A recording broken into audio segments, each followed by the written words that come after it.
तो राजा आणिक कुठले दळहाले। प्रारंभी जे अद्भुत वाटे गहन भीतीदायी, या विश्वाचा स्वभाव कळता भय उरले नाही।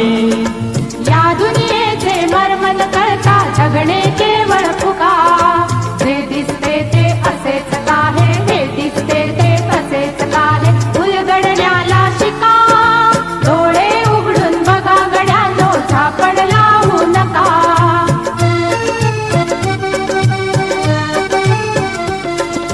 वाहून गेलेल्या पाण्यात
Raman effects, and they said scattering of light is produced when the substance go from it.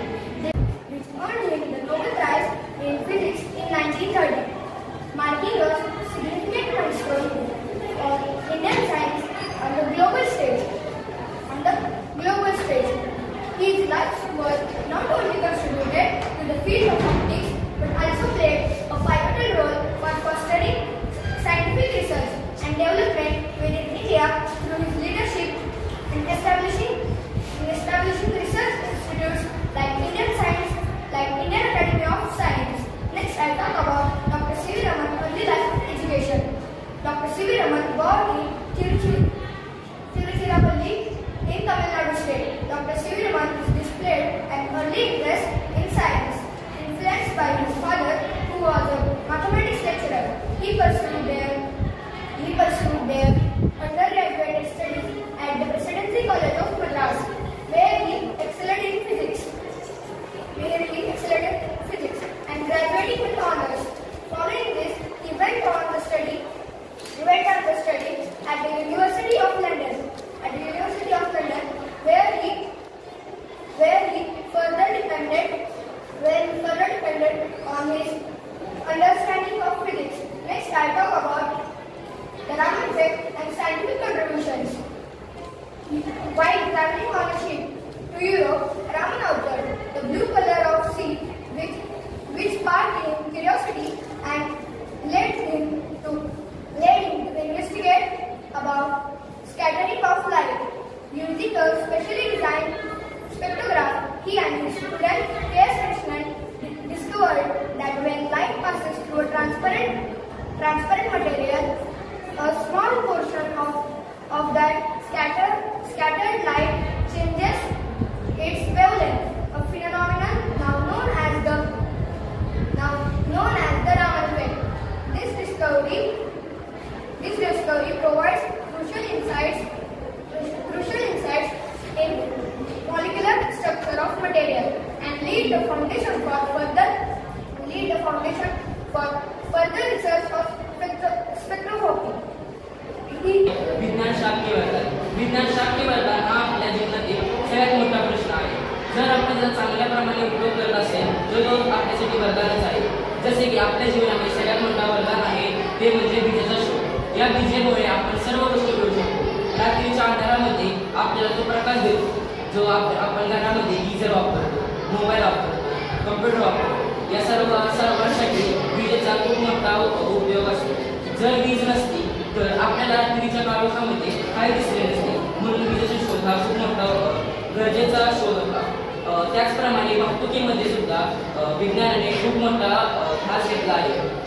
आपण एका ठिकाणाहून दुसऱ्या ठिकाणी जाण्यासाठी आता वेगवेगळे वाहतुकीचे साधने उपलब्ध आहेत. मोटरगाडी, सायकल, विमाने, ट्रेन सारख्या वाहतूक वाहने आपल्यासाठी उपलब्ध आहेत.